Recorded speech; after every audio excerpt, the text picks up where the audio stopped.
blood.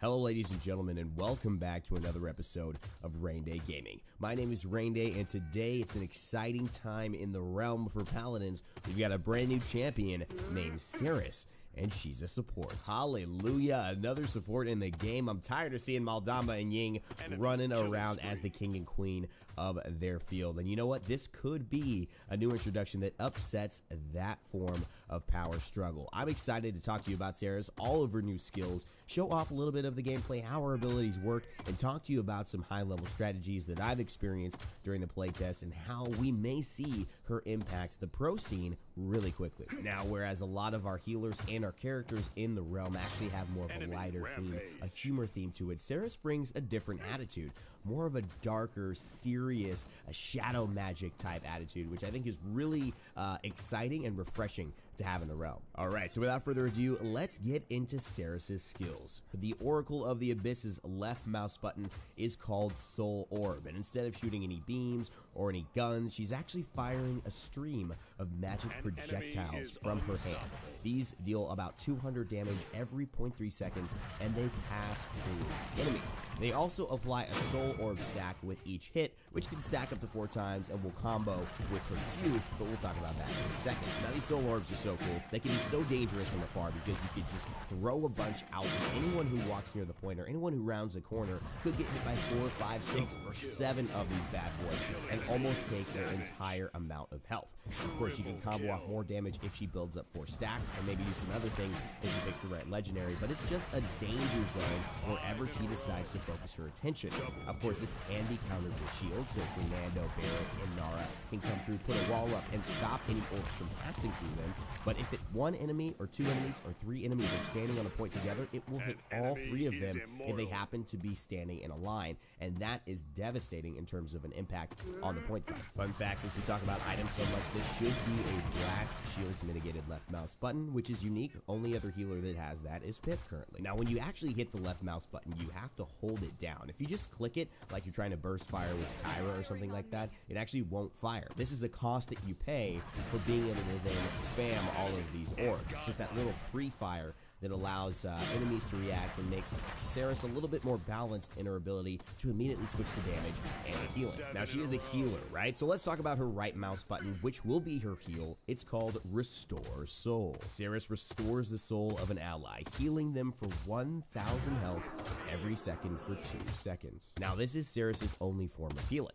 Unlike Maldamba, who has minion spirits and a ward, or Ying, who has her clones, and then she can also go into her ultimate, which gives extra healing to everyone on the battlefield on her team, Serris is gotta use Restore Soul to get it all done. So, it's a 2,000 health heal, which is very strong, a little bit less than Pip's Mega Potion, which he has to opt into a legendary to get, and it's quick. It's on a very quick cooldown, and in fact these cooldowns can be augmented further with cards, and a couple of cards allow you to perform actions that can then lower the cooldown as well and heal yourself as you're actually using the heal onto someone else. It's really synergistic, and I think it's actually one of the hidden deep benefits of Serris right now, the fact that she's got such great cards that really go together so well.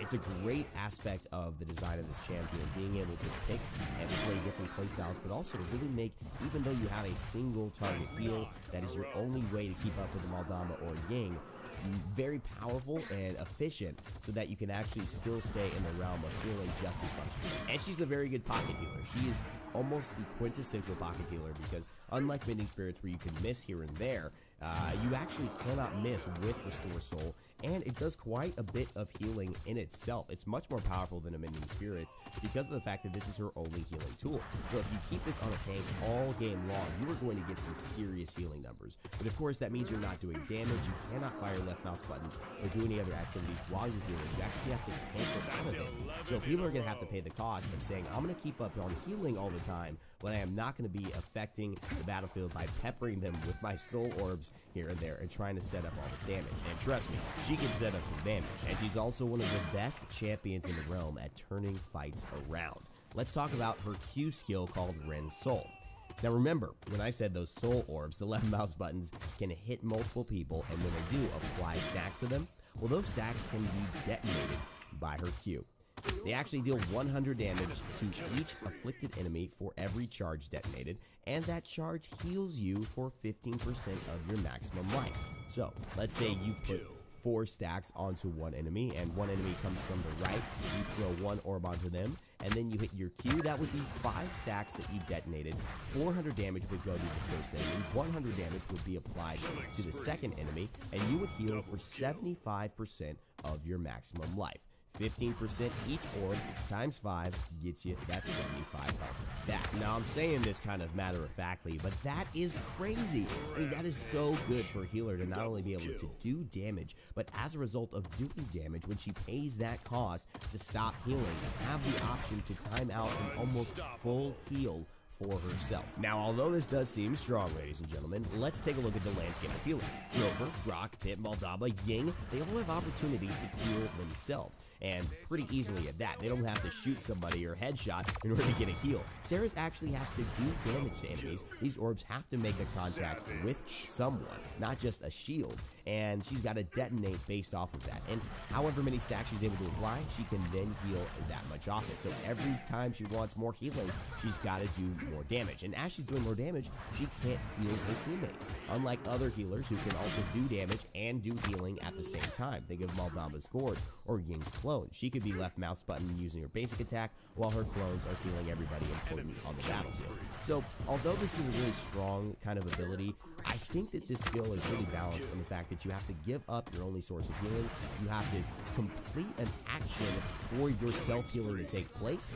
I think that this is a really well-designed skill that I'm excited to see. And of course, when it goes well, the bait is real. You know what else is real? The art team. Shout outs to all of you guys, because Shadow Travel, her movement skill, is one of the more beautifully animated and I think visually stunning pieces of work on a champion in Paladins to date. When Serris uses her F, she actually steps into another plane of reality for 5 seconds. While this ability is active, you're in stealth and immune to all damage, so think of a stealth and think of a ghost walk combined together. She cannot be seen unless you are very, very, very close to her, and she also cannot be dealt damage during this time. And if you use some cards, she can move faster while in Shadow Travel as well. But the entire visual aspect of this is what just captures my imagination again. This is what makes a champion feel like a champion in my eyes. And every time I use Shadow Travel, I feel like I really did go into another plane of existence. I feel like I went into the upside down, and I'm still waiting to get back out because I love how it looks so much. And it'd be different if there was a Demigorgon running around with me in here, but you know what? I'm safe, I'm immune, I'm stealthed. It's a really amazing skill for contesting points, for contesting payloads. Serris really is a hard champion to track down as a result of this, and I think this gives her so much more uptime on the battlefield, so much more safety when things go wrong for her teammates, to be able to pull back out and reposition for another attack on the way to push, or trying to capture the objective before it reaches that 99% when they grab the first capture point. So there's a lot of opportunities here to, I think, be really sneaky, but also just to be really safe. You know, imagine you're really low, somebody comes at you, you throw 3 orbs at them, you heal for 45% of your health by pressing Q, you use some more damage to them, and then you hit your Shadow Travel. I mean, all of a sudden they're like, I don't even know if I wanted to chase you anymore, and now you're just immune and stealth for 5 seconds. I'm gonna give this one to you, and then go fight somebody else right now. And if you thought it was a good idea to run away, you were probably right. Because if you stay too long, if you were around at the wrong time, you might just get pulled in for Convergence. That's right, her ultimate, the one you probably all have been excited to hear about, is finally here, and it just rounds out Serris's kit into being a phenomenal aspect and contribution to her team. What she will do is when she presses E, she will cast her soul core into the battlefield. After a delay, a tear in reality will manifest and drag in all nearby enemies. And I don't have to say anything about it. You see the impact. You see how dangerous, how game-changing that can be. Most of the supports here have straight healing and can do damage. Maldamba, one of the unique supports, and Grok kind of as well now. Very good at disrupting, slowing enemies, stunning enemies, spreading them out with the ultimate. But it also means that it's really hard to combo off of it. How's the Victor Barrage going to land onto a clump of enemies when they all have to run away from the center and spread out? this is what Serris is going to bring to the table. All of those abilities that you want to group up targets for. Maybe it's a Grumpy Bomb, a King Bomb, maybe it's an Eevee's Ice Storm, maybe it's a Victor Barrage, maybe it's just a Tyra Crossfire of time and a Molotov cocktail to boot. Whatever it is, you want those enemies together on the point. This is the champion that can help you do so. By bringing enemies to one point, it just means that team wipes are so much more possible than they have ever have been in this game. And that's a big deal. Now, if you don't have your enemies there, you could actually follow up yourself, as you're probably seeing here, by shooting your orbs preemptively before your E actually converges and brings everyone together. That means once they all get there, they'll be hit with 3, 4, 5 flying orbs, and then you can Ren Soul all of them and do a ton of burst damage and put your team at a huge advantage in the fight. Of course, it's just an advantage when people stop fighting for like 2 or 3 seconds, but the fact when they get all pulled together, they get stunned and susceptible to any AoE damage that you have, it makes a huge difference. And I can't wait to see this, and I think this is going to be largely one of the reasons I hope we're going to immediately see Serris in competitive play, and at least pros really looking at team compositions and how to fit Serris in because of the dramatic game-changing nature of this ultimate. As far as Serris's legendaries go, I personally like Mortal Reach from a healing perspective. It increases the range of Restore Soul by 300%, essentially making it a map-wide auto-aim heal, and increases the duration by 1 second, meaning you're now healing for 3,000 instead of 2,000, which ends up making a big difference and helps you to get those healer stats at the end of a game. The Legendary Agony is more of a fun build where you want to be a solo aggro type Serris and you want to get that extra stun after 4 stacks in. I haven't found this to be that effective, but it is very disruptive and gives you the opportunity to be filling the role of a Moldambo, where sometimes the stun setup can be extremely powerful to your team who's ready to combo off it, but maybe more of a competitive aspect than in your normal casual games. The other aspect is Soul Collector, and this is a really strong one as well. You can increase your maximum health by 2% per charge, stacking up to 8 times based on how many souls that you detonate with Rend Soul. And these stacks clear on death, but if you don't die, you've gotten quite a bit of extra health, and it just makes you a little bit more tanky, and it makes you just a little bit safer in order to do your job the way you were intended to. So that's a really strong one as well. To me, it's a toss-up between Soul Collector and Mortal Reach, which will become the go-to one, but I could see Agony being a lot of fun for people to try as well. Stay tuned here for the channel by liking, commenting your thoughts about Serris, and letting me know what you think about this champion, how she'll be impacting the pro meta, how she'll impact your casual games, and if you're excited about playing her or not, and why.